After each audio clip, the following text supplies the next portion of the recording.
There's a carpenter around my area. He's old. And I was having a conversation. Who answered this question? I was having a conversation with someone you know. I mean, she's going to see this video. I think it was Chisom. You know Chisom? You know her, right? Yeah. So, she's into shoes, shoemaking, shoe repairs, and all of that. Yeah. So, she told me, blank, that young people don't want to do this kind of job. But she's empowering people. She's doing her empowerment. Like, she's empowering, like, shoemakers in Area 1, all over the place. And I wish that more people is going to see her, right? I have an event with her tomorrow, too. So, she's going to be there. So, but she told me, young people cannot, and they don't want to do this kind of job. So, you can pick it up with all of this.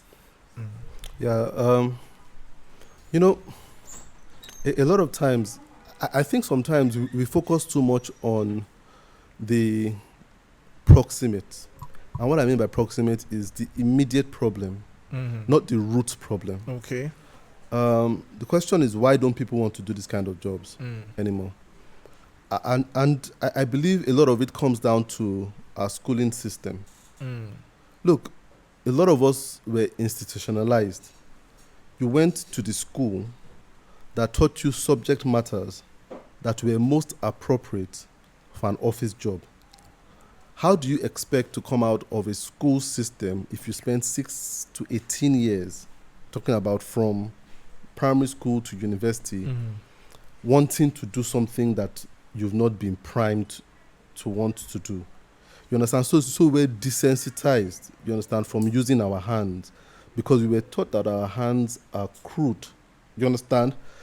So it's little wonder that it's people, a lot of people that have been doing this job, like carpentry, plumbing, and auto mechanics and stuff like that, are people that didn't go to school.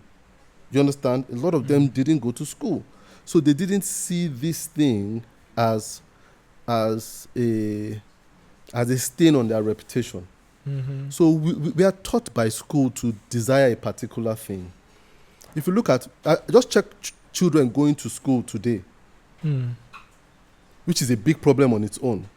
The average child is going to school wearing a shirt and a tie. Most school uniforms have shirt and tie. Is that how carpenters dress? Is that how plumbers dress? So they're already being primed for a particular type of lifestyle. You understand? So they can't like it. You cannot expect them to like it.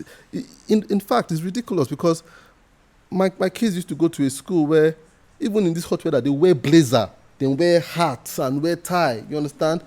They look like bankers going to school. So you cannot now expect them to leave that and now say, I want to wear T-shirt or overalls or even get stained. Because when you get stained in school, you get punished.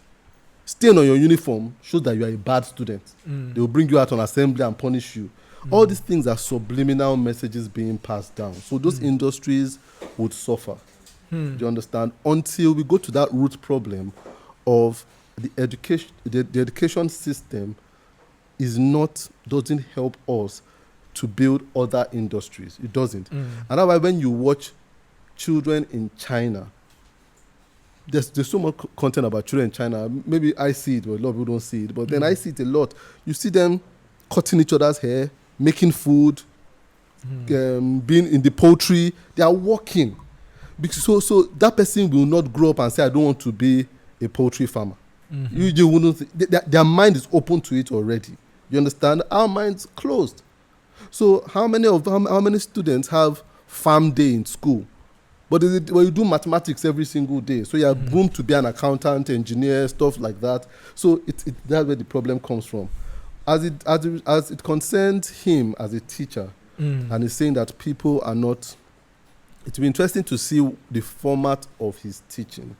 However, this is where he needs to pay attention as a teacher. Even he might be bitten by that bug of wanting to earn fast too. So he's frustrated because the only reason why he's chasing is because he's not getting a particular number at a particular time. As a teacher, you need to be very patient. And that's why I don't believe, I used to run those things too. I used to run a logo design program. Look, don't deceive yourself. 2 months, 3 months is not enough to learn a particular thing. You're just scratching the surface. I had a 3-month program to teach people logo design. It wasn't enough. But I now realize that when we start teaching to get people like this and say you're here for 3 months, it's not good. What we need to do is harness what technology is allowing us to do, is to teach and leave the content. Okay. But if you are desperate, you can't do that. But teach, leave the content. Teach, leave the content. Teach, leave the content. Look, let people come to this content when they are ready. And they might not be ready for 2 years. But when they are ready 2 years, they will watch that content from beginning to the end. Yes. It always amazes me when people come to me and tell me, I watched your stuff on Pro Masterclass. And I did that 4 or 5 years ago. And someone just saying, but you taught me something today and I watch every single thing in one weekend. But see, I wasn't in a hurry. The same thing I'm doing with my podcast right now. I do it every single day. I don't really care about the numbers listening to it because I know when somebody is ready, they will search for it and then they will binge on it. You understand? So don't be concerned about the number. Be concerned about the knowledge. Put the knowledge out there. Leave it there.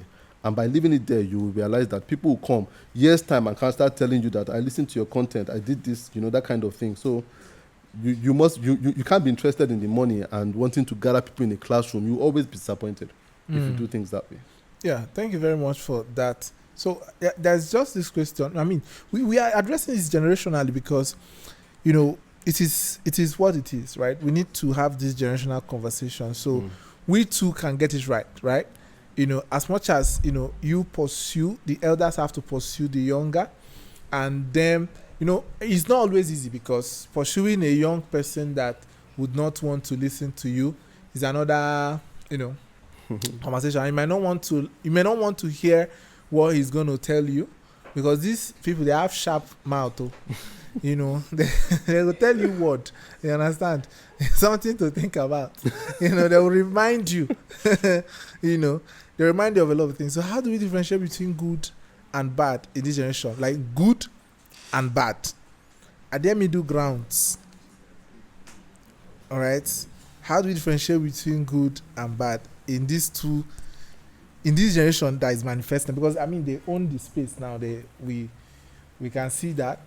And I know there are still a lot of good ones, good that is going to happen, that is going to come out, as we move forward. But how do we? But then I think he asked a question, that when people write content, right? You mentioned it in the first segment. That's how I made my first $10,000 in 1 hour. As though that if somebody makes that amount, he will really tell you. I don't know.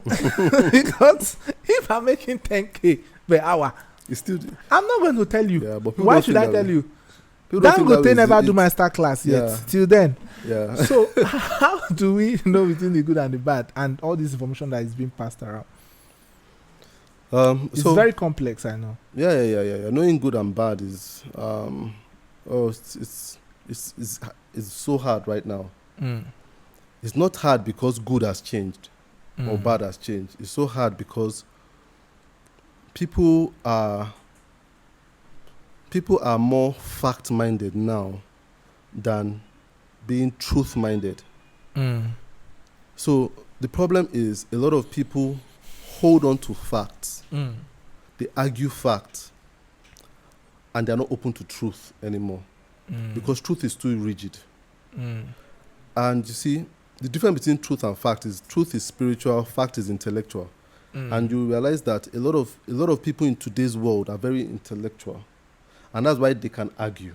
That's why when you put up something out there, they can find holes and argue. This can't work. This doesn't this. Oh, the world has changed. It'll tell you things have changed. Fact always embraces change. And that's the biggest flaw of fact. Because about 20 years ago, a guy was a guy, cannot be a woman. But that's not a fact anymore. Someone will tell you, I have facts that shows me that this man is now a woman. That didn't.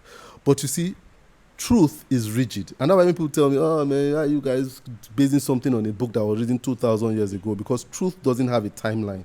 It doesn't expire. So a lot of people are very fact-minded. And because they are very fact-minded, their good always changes. So at a point, it was not good to change your sexual orientation. But then fact says you can change it, so now becomes good now. You now say, okay, I think we should embrace it. You understand? So fact always changes things. Truth in itself never changes, so the good would always stay. So what I would say, how can you know between good and bad? You can only know good and bad if you have an unwavering truth. If you don't have an unwavering truth, somebody will convince you factually about an information, and your mind will begin to change and just begin to say, maybe it was bad then, but it's good today. You understand what I'm saying? So when good doesn't have a standard, it's because people are very intellectual. The intellectual man is a dangerous person because he has information to convince you about how things have changed. So a lot of good is based on spirituality. And that's why I keep saying this. I will continue to say this thing. If you do not have a rigid truth, there must be a rigid truth that everybody has that says, I don't understand it, but I live by it. People see it as a bad thing to not understand something that you live by. But it's how we stay grounded. It's just like saying, I have a 3-year-old and I tell him there's something called gravity. If you jump down from that thing, gravity will help you to jump and it will break your legs. Do you think he understands it? But he has to accept it because it will protect his life. It is the truth. He doesn't understand it. A lot of us do not even understand how we are able to stay here and the earth is spinning and we are not spinning. But do you need to understand it to believe it? No, because it is truth. You understand? So a lot of people go into this mental state of trying to understand everything before they believe it. So they do not have rugged truth in their life. And it gets to a particular age where it becomes very hard to introduce a rugged truth into people's lives. And so this is where I come to parenting. A lot of parents have not enforced rugged truths in their children's lives. And when you do, your child becomes a free thinker. And when he becomes a free thinker, he becomes like Jeffrey Dahmer. You know who Jeffrey Dahmer is? You know, you guys, have you ever watched, what's the name of it? Jeffrey Dahmer is a serial killer. He was a serial killer. He used to kill and eat people. Yeah. Wow. But you see, he had no restrictions because he had no parents that were present. So at a point in time, just thought, I wonder what it would be like if I strangle this guy. I wonder what it would feel like if I leave his body decomposing for a while. I wonder what it would be like if I taste what... as a human being, you should never think like that because there should be a rugged truth that tells you it is wrong to kill a human being. Stop it there. You understand? People that don't have rugged truth will always investigate to their doom. You understand what I'm saying?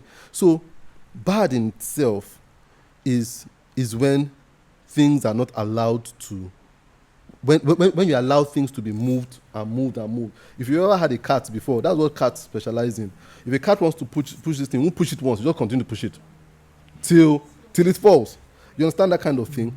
So it's when you continue to push stuff that you find yourself in, how did I get to this place where I became this person with this terrible habit?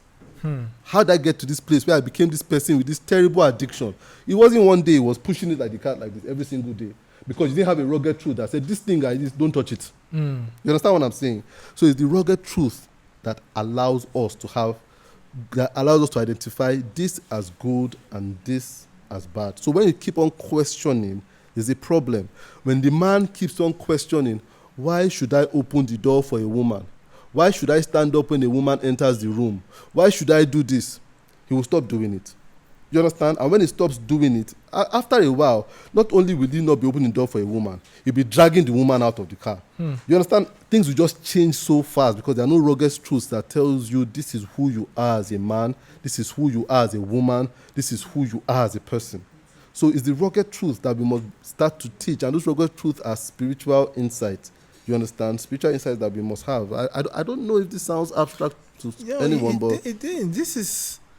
This is rugged in itself because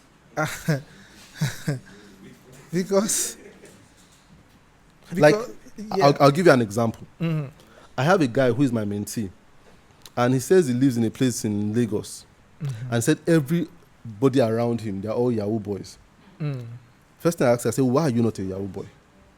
And it took time to think about it. I thought the answer would roll off his tongue, but he thought about it for a long time. I said, sir, maybe because my parents told me what is not mine is not mine, and I shouldn't take what is not mine. Very simple truth. But see how far-reaching it has made him.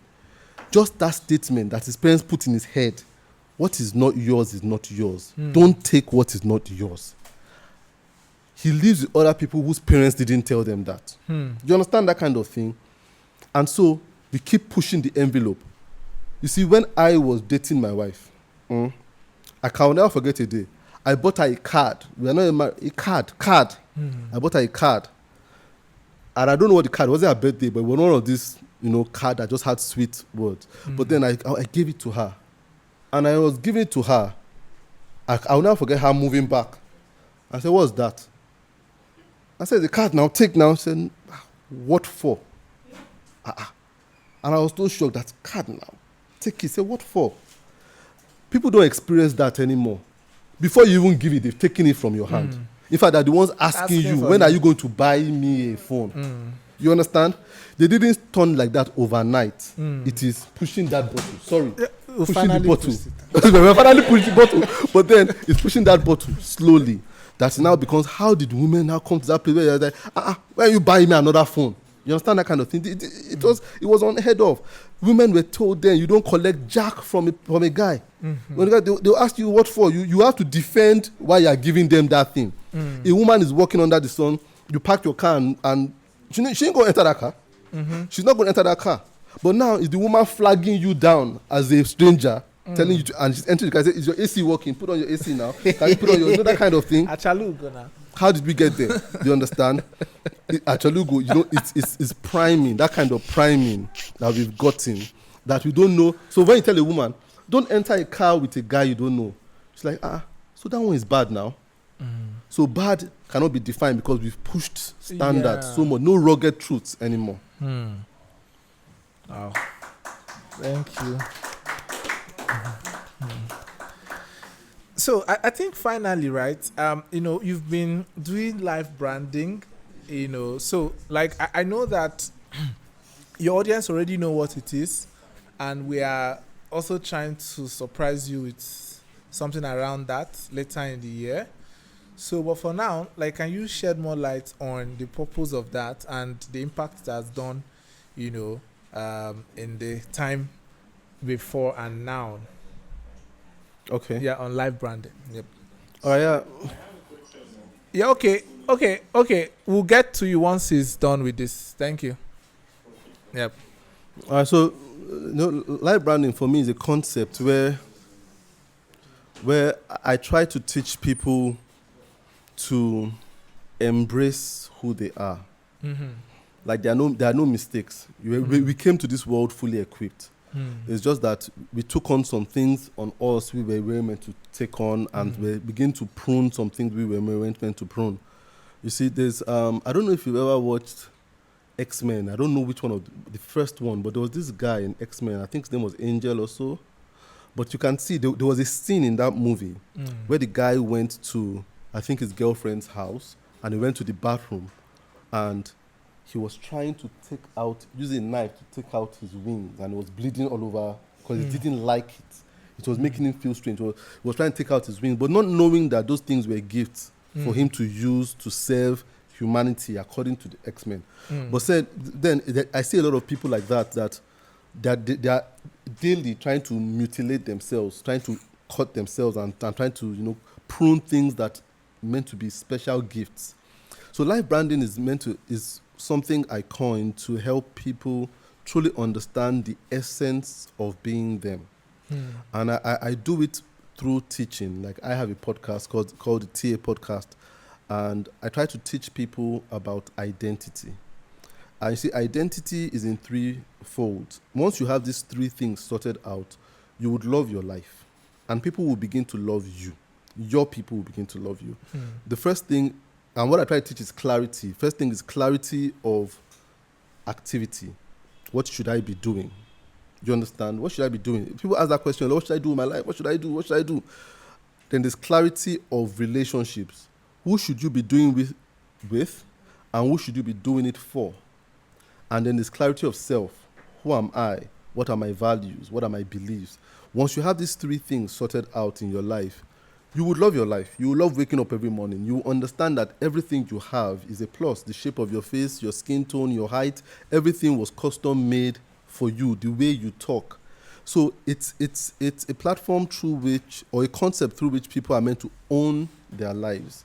You understand? You know how, if you're into branding, you understand that certain brands don't change their color.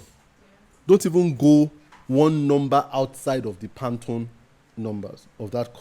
That thing is intentional. That red they chose was because that red affects your brain.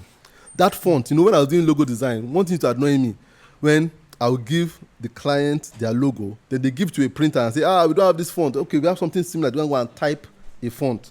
You understand that kind of thing? And look, this is not my font. They say it looks like it. But they don't understand that it took you almost 2 days to choose that font. Because that font was custom made for that. The same thing with your life. The branding of your life, everything was custom made for you. To the spacing between your eyes, to your voice, your text. See, you wouldn't want to change anything, if you understand. So a lot of people are changing stuff about themselves, doing plastic surgery, changing this. You even see a lot of people doing, changing the shape of their bodies. They don't understand that everything is a gift. Everything is a gift. You see, for a long time when I was growing up, I have one of these bodies. No matter how like he can do push-ups now, and you can see from his body, he looks, athletic. He looks athletic. I will need to do 4 times to even look half of what it looks like. And for a very long time, I didn't like the way my body was. I'm like, man, why can't I build muscles easily? So I was like, I would see my mates, they would look intimidating and stuff, but I was easily picked on. I didn't understand it. And then I started wearing glasses, I started growing grays, and I was rejecting all these things. Till of recent, I realized that they're all additions, where I realized that I do not have that intimidating body structure. I'm not 6 foot something, because the 6 foot guy, what he has is intimidation. When he talks with you, you are looking up at him.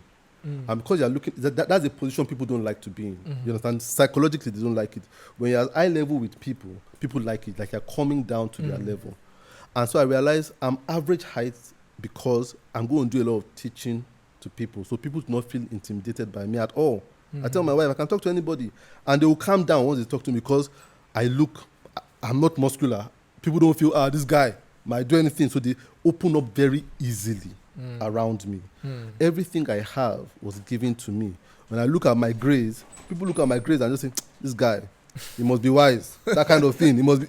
You see, but I used to diet for a long time, but I didn't understand that there was all equipping for me to be a particular way, to meet a particular thing. Some people are very, very brash. When you hear their voice, you organize yourself. And they don't like it. They don't understand that it's for them. There's a movie called Blackberry. It's on Netflix. And I watched it last week. And this guy was going somewhere to poach on some of their programmers or engineers. And as he was poaching on one of them, one man came in and was intimidating him and saying, what are you doing right here? We're having a meeting, round up this thing and go. And the man that was trying to poach was like, who is that guy? Told him his name.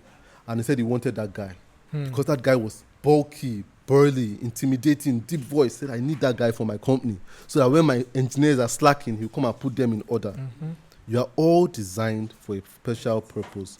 And that's what life branding is about, to understand what your true design is and how to truly use it to be the best of who you can be. Yeah, thank you very much. Thank you so much, sir. And I think that's like the last question for Mr. Tola. Then Mario, you can talk now. All right, thank you so much for the paper. Thank you, Mr. T. Very lovely and insightful session. I've been following since morning. I feel like my Saturday is already made like this. So my question, right, going around most of the things Mr. T has been speaking about, somehow I feel like we are living in a broken world and we see through a broken lens. It's just as how Gen Z also have issues with how overly rigid older people are, and Gen Z on the other hand, they are able to like adapt, move on to newer things. But of course, there are certain things like values that need to stay true till the end. And so at the end of the day, everybody has something to point in the other person, right? The vicious cycle of everybody is judging everybody. And I think in the far run, it's not really productive, right? So how do we manage?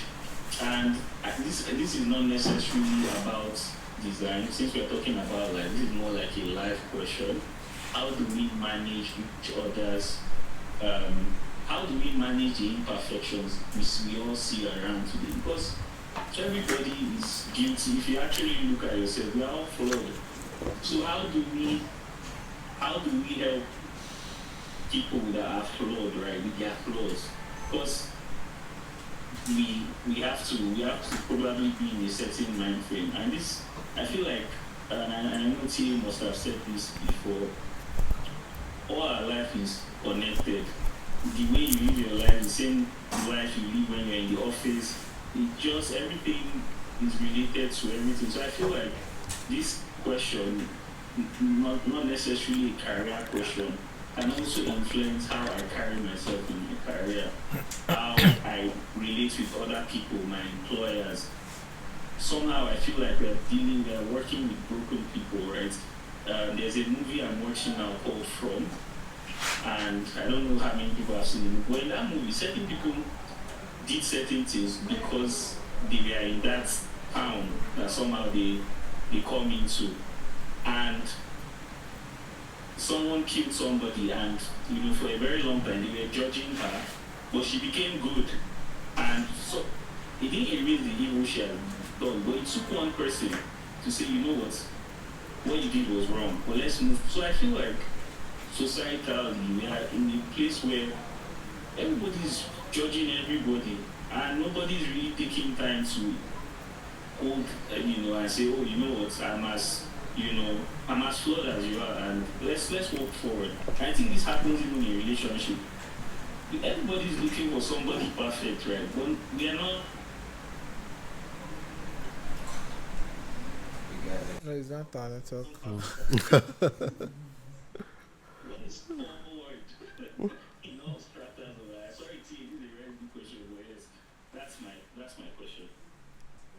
Oh yeah, I think you've answered your question yourself. You understand? You answered your question because you just said it, that the way through this thing is to be more accommodating and just realize that you are flawed too, and that's the reality. You said it already, that everybody is too judgmental, so we need to be less judgmental, and that's what I'm trying to say too. That we judge a generation too much, not knowing what it is they've been through. Can they do any better? Have they been taught any better? If you're in their shoes, you'll be like them too. You understand? So I think, first of all, to fix a generation, you must fix the generation before it. So if you happen to be in that generation that's before them, you must fix yourself.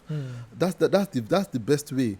And that's what the Bible talks about, taking out the log in your eye before you start taking out the splinter in somebody else's eyes. So yeah, I really believe the way forward is not to judge or castigate or to call out or stuff like that. I think we all need to try to do better. If we do better, if you do better, you would see better. You see things around you get better. You see, the problem is a lot of us are seeing through these devices called our phone. We're experiencing life through the device called our phone. It's a big problem. And so when we think of content, a lot of people think of digital content. So I was talking with my wife yesterday, and she was saying, I need to make content. And I'm like, because she said that she was talking about setting out to go into a particular industry, and she was like, I need to take time to make content. And I'm like, you're already making content. You just don't know it. You're not conscious of it, because we've seen content as coming in megabytes. You understand? That's a big problem. You've all been creating content before the internet. Yes. Content is how you live your life every day. The activities within your life every single day. That's content. Your neighbors are watching your content. As I've come to this room, there's different composure that different people have had that has given me an impression. You understand? That's content. They don't even know it. But a lot of us think, I don't start making content till I open an account. You understand? But that's digital content, and it can only go so far. In the end, the physical content is the most important thing. Being true to your essence as a person, being kind, being understanding, being diligent, being faithful, being honest, having integrity. That's content. People are watching you. People are watching you. My son loves to draw.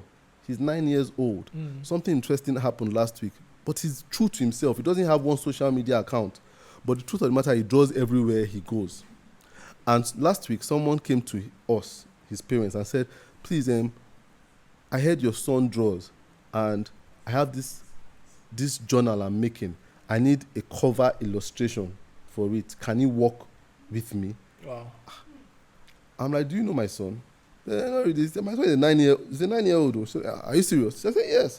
He said, how do you get to know that he draws? He said, somebody told me, I told my friend that I need to do an illustration. And the person said, go and meet Mr. Tola's son. He draws. Because she saw him drawing.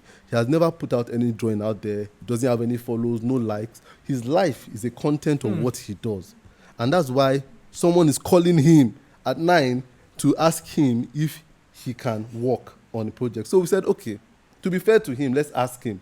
So we asked him, someone wants you to do a job for her. And he said, I don't think I can squeeze her into my schedule. That's what he said. He said, I don't think I can squeeze her into my schedule. He said, I have 4 books to write, 5 comics to draw. I don't think I can. Wow. That's what he said. You understand? You see, that's because he sees his life. He doesn't care about any social. It's what he has to do in the present is more important. He's not doing that 5 comics. He's not selling. No money coming out of it. But then he's doing it because he's expressing himself. And someone is seeing it and saying, come and work with me. And he's telling him, I'll consider it. You understand what I'm saying? If we are all true to ourselves, all this hustle we are doing, people are the ones that will be calling us. You understand? They will call us. All this marketing hustle, grind we are doing, just live your best life where you are living. Whether it's in a hamlet or in a city, live your best life and see people call you from places that you never thought they would know you.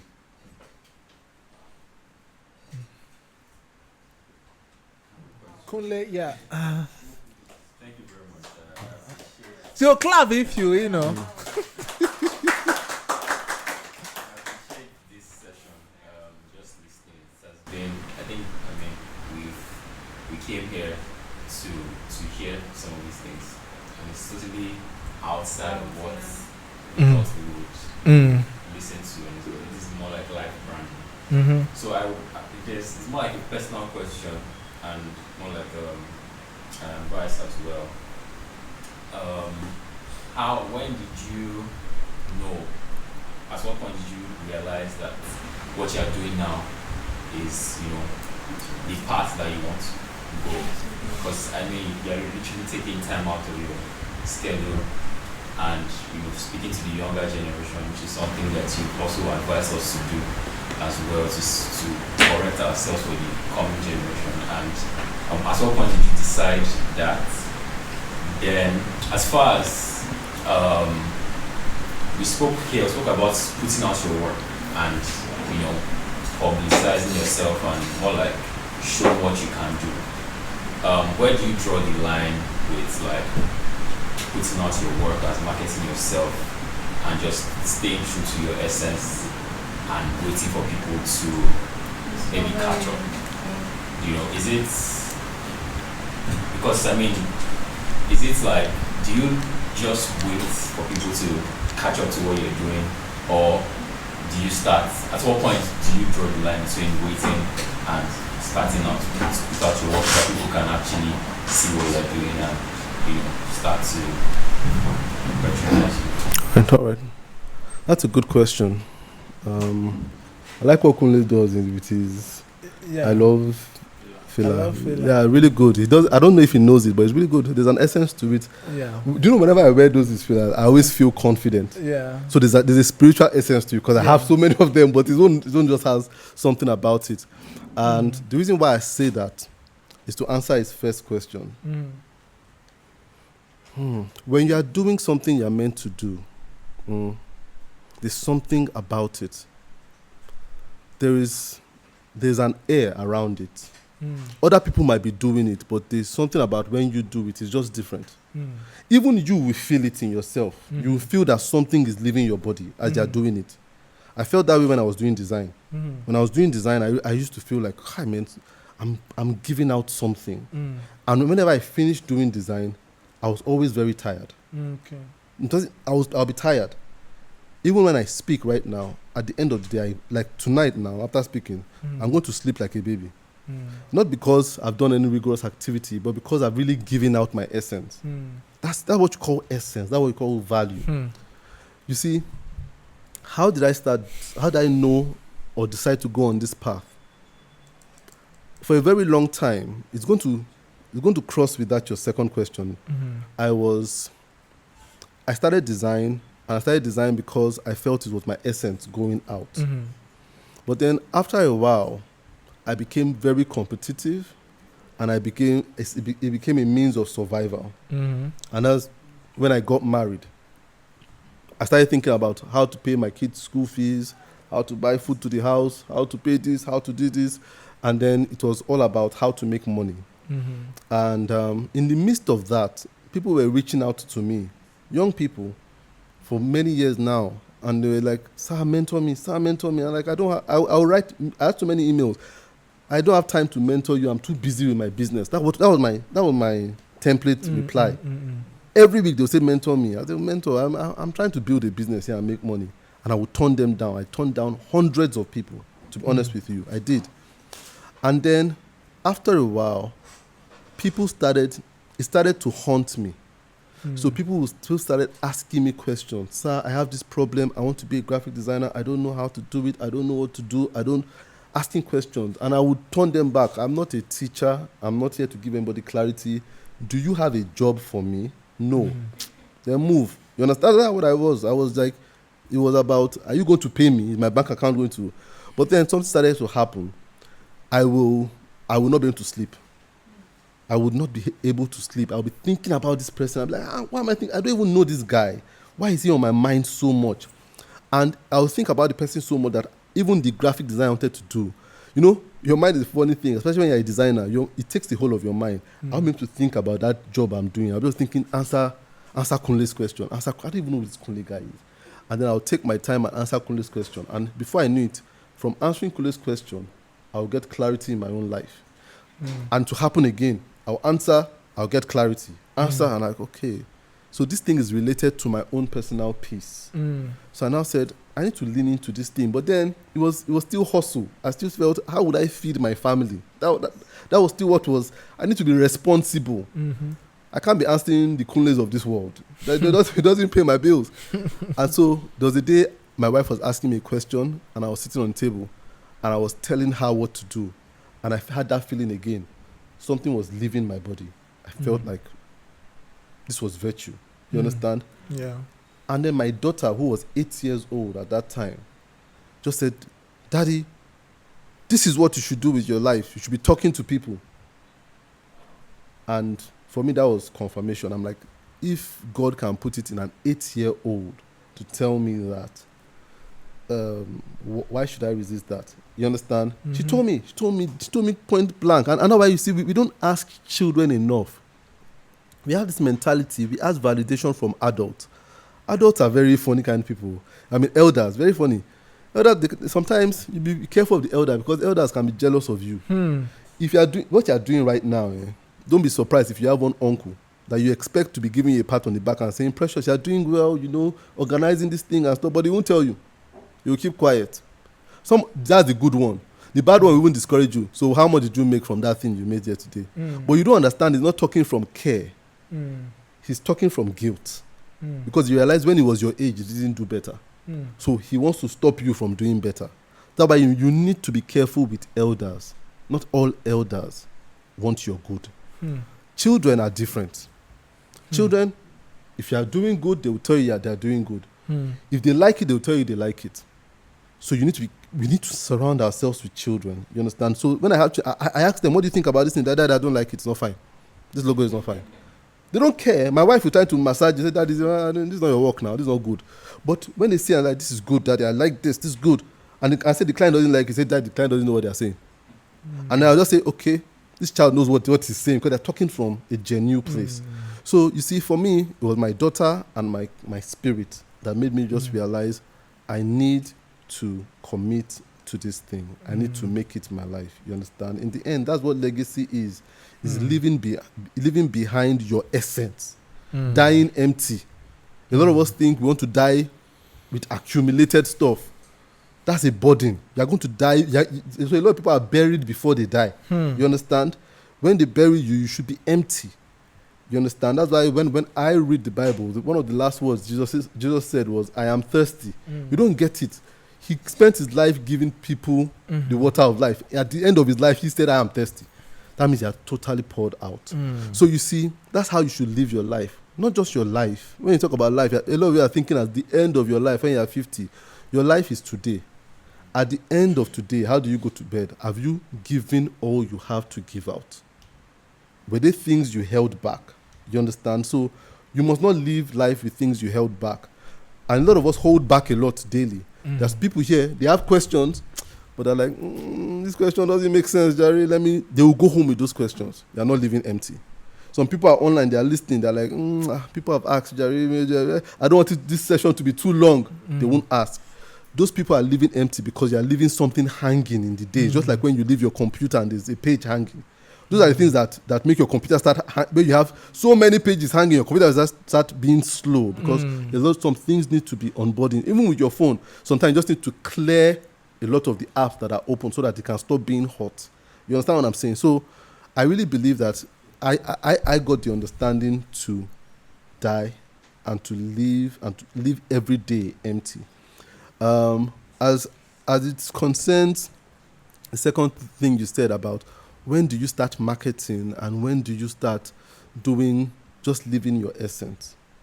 You see, the thing is, we feel a need to market because we are inherently insecure. That's the truth. We are insecure. What you don't know is that you're already marketing. You're already marketing. We don't understand that the world we are living in is so intricate and so well designed.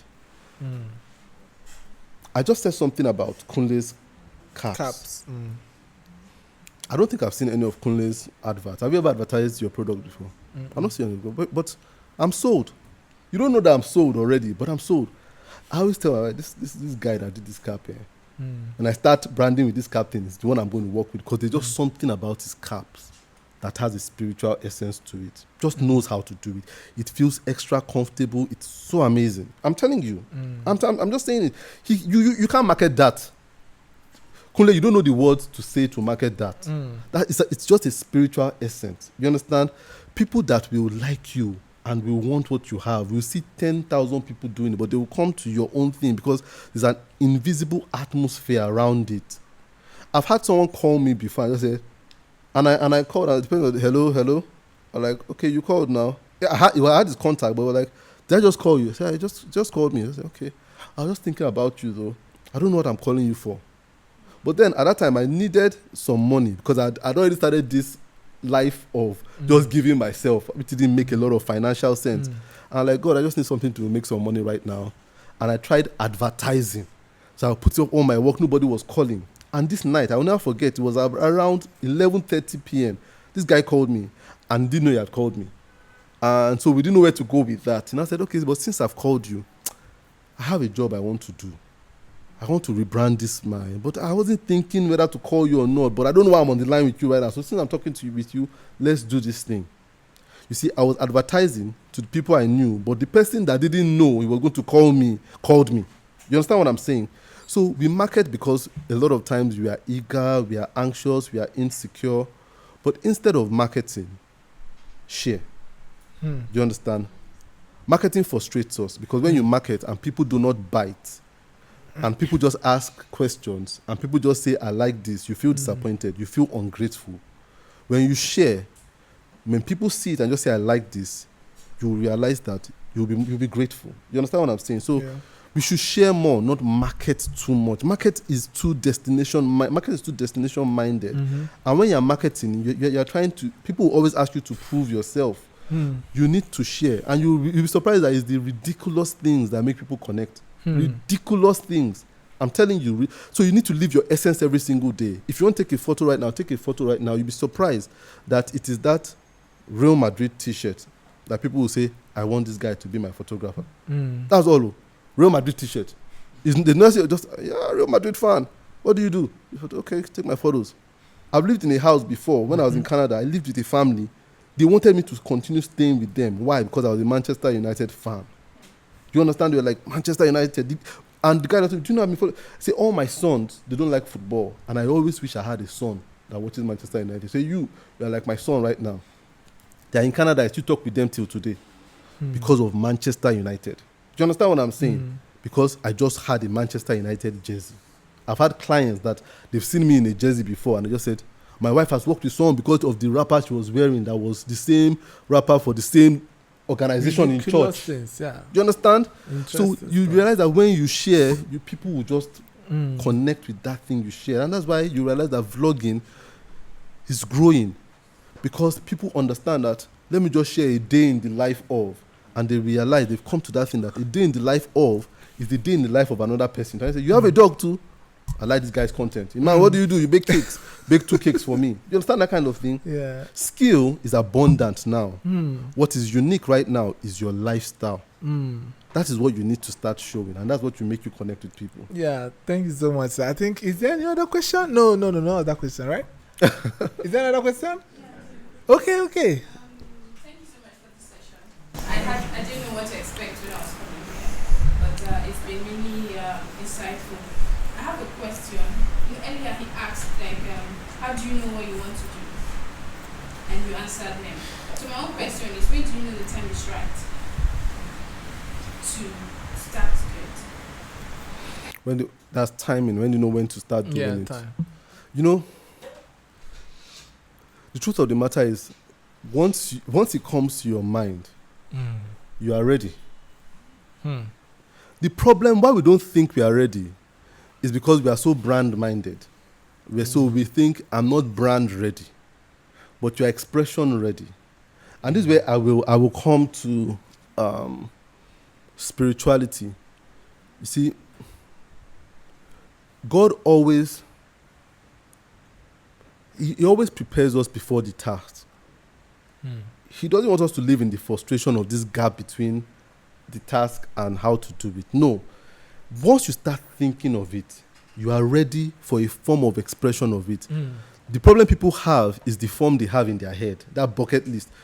So when you think of, man, I would love to do graphic design. The problem is you don't think you're ready because you don't have a space like, etc. Do you understand? But that's not where it starts from. It starts from that. You see, when I started to do graphic design, my mind was just like, I saw someone doing that. I was like, I think I can do this thing. I would like to do this thing. So immediately I got home. I didn't have a laptop, but my dad has a laptop. So I waited for him to get back from work, and I opened his laptop and I just said, there was no Photoshop, no Corel Draw, but he had PowerPoint. So I started using PowerPoint to do it. PowerPoint is by no means industry standard for graphic design, but it was me being ready to start. And the work I was doing with PowerPoint wasn't by any means as good as what I've been doing, you understand? But I was ready when it crossed my mind. I was ready to start investigating it. I was ready to start trying to do it. So a lot of us, we confuse brand ready to being spiritually ready. You understand? So you're like, because the world is so social media corrupt right now, we are thinking of how it will look. You don't want people to make fun of you, so you think you're not ready because it's not picture perfect. But you might not be picture perfect for 2 years, but you are ready to start doing it. You understand? So the first thing, if you want to start taking photos, you're like, I want to start taking photos. The first thing you start thinking of is photography studio. That's not where it starts from. It starts from, I take photos with my phone. You are ready. You understand? And some things will be out of focus, but that's your first job. You understand? The first thing, out of focus. Then you start taking things that are more in focus, and then you realize that in 2 years you look around and you have a a camera, you have tripod, and like, where did all these things come from? Just 2 years ago, all I had was a phone. You understand? So immediately it crosses your mind. That's a spiritual thing. And God doesn't waste our time. So he doesn't tap you to wake up when you're not ready to walk. You understand what I'm saying? He will open your eyes because he knows that you're ready to see. When you're not ready to see, he doesn't open your eyes. It's either you now don't go out of disobedience, but it's never God's fault that he woke you up too early. That's why the Bible tells us that God is not slack or slow like man. No, it doesn't. God never awakens us too early. That's an imperfection. And in God, there's no imperfection. So if you brought it to your mind, it means it's perfect timing. But the truth is that we confuse perfect timing with perfect product. Perfect product might take years, but perfect timing to start, to consider, to get your hands dirty is different from perfect product. Perfect product takes a long time. You understand? It takes a pretty long time.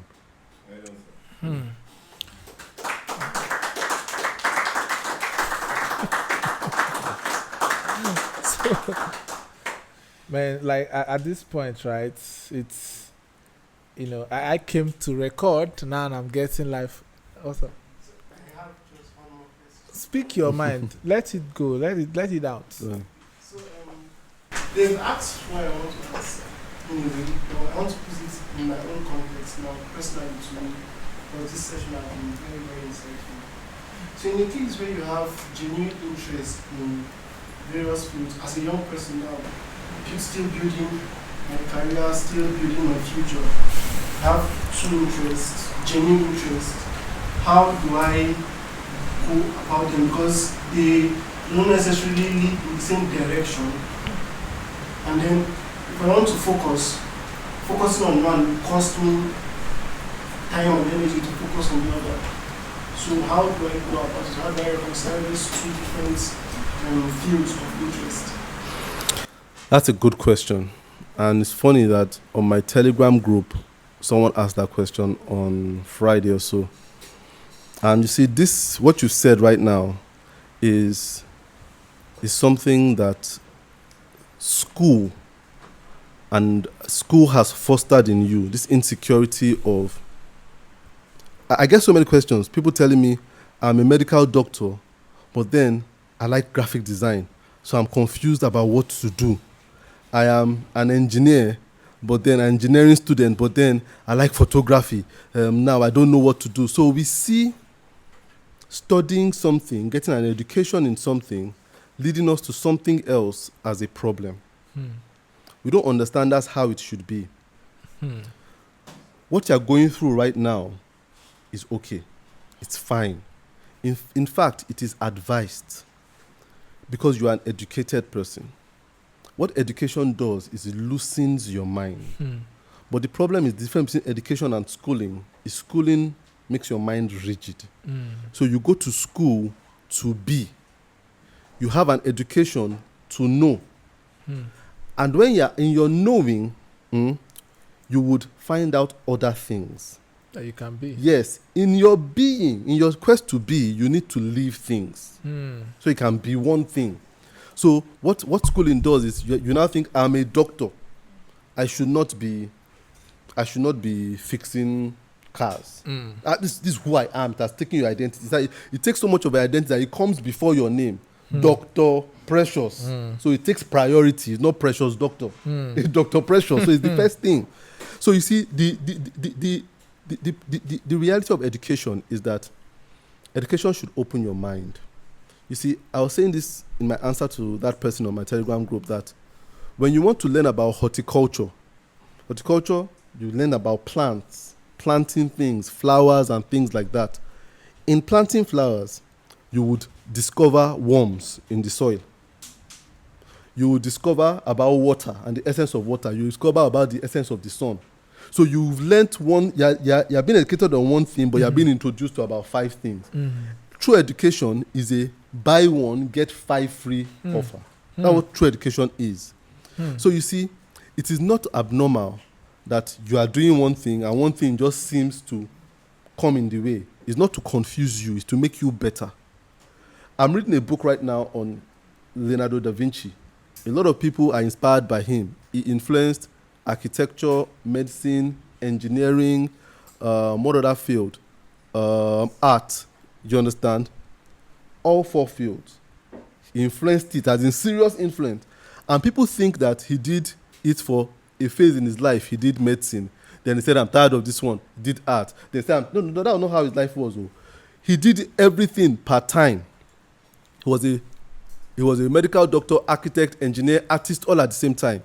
He has a journal. It's in the Louvre Museum in France. And when you look at the journal, everything, how does the human hand work, is on the same page as what happens when you combine blue and orange and green. On the same page. Yet he did it all in one day. He thought about different subject matters. And how was he able to do this? Because in drawing maybe the bird, he was drawing a bird, he noticed how it takes off to fly. He's like, what's the engineering behind that? So you see, he was drawing, but drawing introduced him to something else. He didn't resist it and say, I am not an engineer, I'm an artist, let me not think like that. He was open. In the bird taking off to fly, he will look at the joint and say, how does the joint of this thing work? Does the human being have the same joint in their body? Then he will go to their local morgue and say, buy a dead body, and now dissect it to check whether the joint is the same as the bird, going into anatomy and medicine. At the same time, everything came from drawing a bird. Oh. But you can see he has gone to 3 different fields right now because he saw everything as an ingredient, not an opponent. So you see, I don't know the 2 things that are competing in your life. But if you have if you didn't have genuine interest, I'll tell you, drop the one you don't have genuine interest. But if you have genuine interest, don't argue with genuine interest. It's a spiritual thing. You didn't ask for it. It intruded on your life. So lean into it. It is there because you are meant to be better. If you want to cook rice, onions are not the enemy. Even if you said, I want to cook rice, you didn't want to cook onion, but you still put onion inside the rice. When you want to cook rice, salt, is it the enemy? But did you set out to cook salt? No, you can't set out to cook rice.